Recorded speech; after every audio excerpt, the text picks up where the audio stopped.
인가 전에 폐지가 된 경우에는 회생 신청을 안 한 거랑 똑같이 되는 거예요.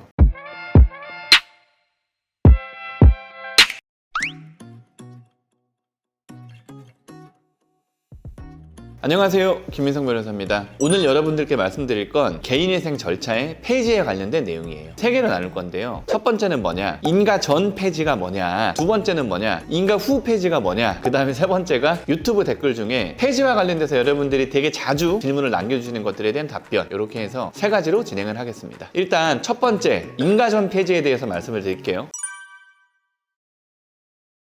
폐지가 뭔지를 알려면은 개인회생의 절차에 대해서 조금 아셔야 돼요. 개인회생 절차가 상담부터 계약하고 뭐 보정하고 개신하고 채권자 집회 갔다가 인가나고 변제하고 그 다음 면책 신청 넣고 면책되고 이런 절차를 거쳐서 진행한다 그랬잖아요. 개시라는 게 회생 절차가 시작되었다는 걸 얘기를 하거든요. 그러면 시작하던 개인회생 절차가 중지가 된 거, 어떤 사유에 의해서, 그게 폐지라고 하는 거예요. 그러면 시작도 안 했을 때 회생 절차가 중지된 거, 그건 기각이라고 얘기하는 거예요. 개시를 기준으로 해서 개시 전에는 기각, 그리고 개시 후에는 폐지라고 얘기를 하는 거고, 요 아까 처음에 말씀드렸던 것처럼 인가된 이유, 그러니까 개시 이후에 채권자 집회를 열고 인가 결정이 있은 다음에 폐지가 되는 경우가 있고, 인가 결정 전에 폐지가 되는 경우가 있고, 그거 구분해서 설명드린다고 했어요.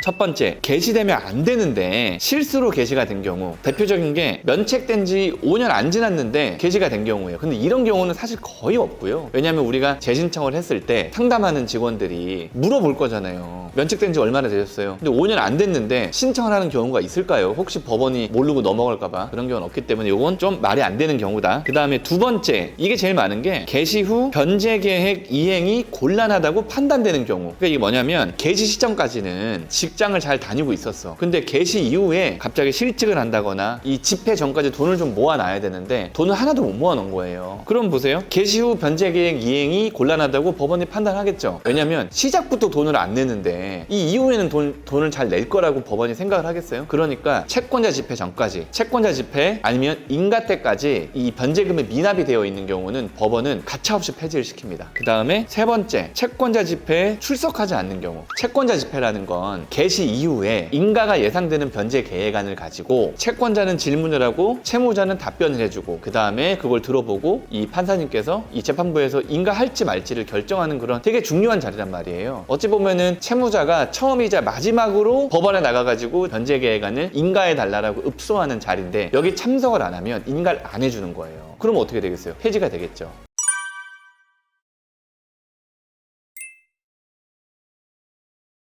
그러면 변제 계획안이 인가 시점으로 확정이 된단 말이에요. 그렇기 때문에 인가 이후에는 변동되는 것들이 거의 없는데, 그때부터 변제 계획안에 따른 변제가 시작이 된다고 보시면 돼요. 인가 전에는 변제 계획안에 대한 변제가 시작을 안 했잖아요. 그렇기 때문에 인가 전에 폐지가 된 경우에는 지금까지 내가 낸 돈 있잖아요. 낸 돈은 다 환불해 줍니다. 이게 인가 전 폐지의 가장 큰 특징이에요. 인가 후 폐지는 내가 변제금을 계속 내면 채권자들한테 한 달에 한 번씩 그 약속한 변제금이 쌓여 있으면 이 변제 계획안에 따라서 다 변제를 해줘요. 그 다음에 내가 만약에 폐지가 되면 낸 돈 돌려달라고 할 수 없는 거잖아요. 원래 자기가 갚기로 한 돈 갚은 거니까. 근데 인가 전 폐지는 아직까지 개인회생 절차가 완벽하게 시작된 게 아니기 때문에 인가 전 폐지의 경우에는 쌓아놓은 돈, 변제 적립금을 채무자한테 싹 다 돌려주는 거예요. 그러면 인가 전에 폐지가 되면 어떤 효과가 있느냐, 회생 신청을 안 한 거랑 똑같이 되는 거예요. 그럼 어떻게 되겠어요? 추심 전화 바로 들어올 거고요. 그 다음에 통장에 압류가 될 거고, 급여 압류가 될 거고, 뭐 강제 집행들이 계속 시작이 되겠죠. 왜냐하면 회생한다고 기다려줬는데 첫 번째부터 이 회생 절차에 들어가지도 못하고 폐지가 돼버렸기 때문에 채권자들의 추심이 바로 즉시에 시작될 거예요. 앞서 말씀드린 것처럼 인가 전 폐지에는 이 두 가지 경우가 제일 흔한 것 같아요. 첫 번째가 채권자 집회 안 나가는 거. 그러면 집회 안 나가서 폐지 안 나가려면 어떻게 해야 되겠어요? 집회를 잘 나가셔야죠, 집회를. 그죠? 근데 내가 뭐 생업에 바빠서 아니면 뭐 어떤 문제가 있어가지고 그날 집회를 못 나가겠다 하면 대리인 사무실에 집회기일 변경해달라고 말씀하시면 집회기일 변경 신청서를 낼 거고요. 그러면 대부분 다 변경을 해줘요. 그 다음에 만약에 못 갔다 그러면 집회기일이 변경이 되거든요. 당연히 인가는 안 나는 거고, 그때는 변경된 집회기일에 참석을 하시면 돼요. 그러면 폐지될 일이 없겠죠. 두 번째, 돈을 안 내서 폐지가 된 거면 돈을 잘 내시면 될 거잖아요. 근데 인가전 폐지에는 좀 특징이 있는 게 뭐냐면 첫 변제일이 언제예요? 신청일로부터 3개월 뒤쯤으로 잡는데 개시가 그때 나면 좋겠지만 개시가 그때 안 나는 경우들이 있단 말이에요. 그러면 첫 변제일을 3개월 뒤로 잡았으니까 첫 변제일부터는 변제를 시작해야 되는 거잖아요. 근데 개시가 안 나는 경우에는 우리가 변제금을 넣을 법원의 통장, 회생위원회 통장이 없어져요. 없기 때문에 적립을 잘 해놓으셔야 되거든요. 그래서 적립을 못 해가지고 변제금을 못 갚아가지고 인가전에 폐지되는 경우들이 상당히 많습니다. 그렇기 때문에 첫 변제일을 기억을 잘 해놓고 그때부터는 이 신청서 상에 예상되는 변제금이 있을 거예요. 그거를 차곡차곡 모아 놓으세요.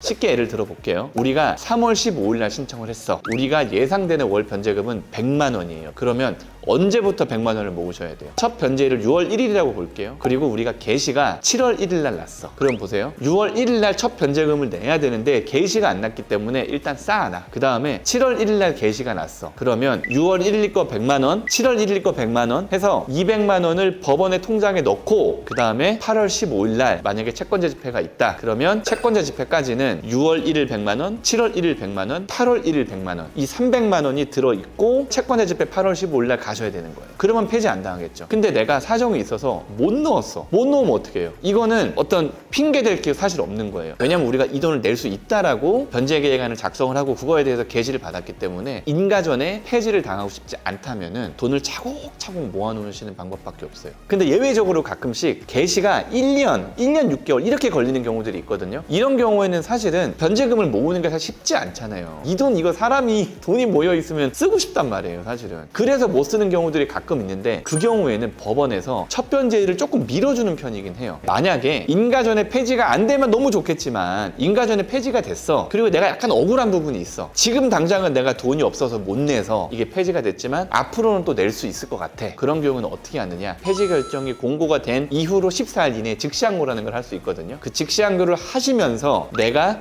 이런 사유로 돈을 못 냈는데 정말 미안합니다. 죄송합니다. 하면서 지금까지 밀린 돈을 한 번에 다 내가지고 즉시항고를 하시면 바로 폐지 결정이 취소되는 경우들이 있고요. 그 다음에 지금은 아니지만 앞으로 내릴 가능성이 있고 내가 이 변제계획안으로 인가받는 게 나에게 가장 유리하겠다라고 하시면 일단 즉시항고를 해놓고 그 다음에 항고부로 넘어갔을 때 그 항고부 내에서 판단이 있기 전까지 최대한 빨리 내가 밀린 돈을 싹 모으셔가지고 항고부에다가 내가 지금까지 못 낸 돈이 이만큼이고 이걸 냈으니까 폐지 결정을 취소시켜 주세요라고 항고부에게 우리가 이제 읍소를 하면 폐지 결정을 취소시키는 경우들이 있어요. 구독과 좋아요 눌러주세요. 그러면 인가전 폐지에 대해서 정리를 할게요. 인가전 폐지되는 경우는 잘 없어요. 두 가지 경우가 있는데 채권자 집회 안 나갔을 때 폐지된다. 인가전에 돈 안 냈을 때 폐지된다. 폐지를 막는 방법이 뭐가 있어요? 돈을 잘 내시면 되는 거예요. 인가전에 폐지되는 건 시작하자마자 돈을 안 낸 거기 때문에 법원에서 얘는 변제계획안을 끝까지 수행할 가능성이 거의 없는 편에 속한다. 이건 인가 안 내주는 게 낫다. 그런 식으로 법원이 판단하기 때문에 인가전 폐지는 돈만 잘 내시면 해결이 된다. 그 다음에 만약에 폐지가 되면 낸 돈 다 돌려준다. 폐지가 된 거를 하여튼 뭐 끝까지 좀 살리고 싶다 하면 즉시항고 하셔라. 요 정도예요. 그러면 바로 이어서 인가 후 폐지에 대해서 설명을 해드릴게요. 감사합니다.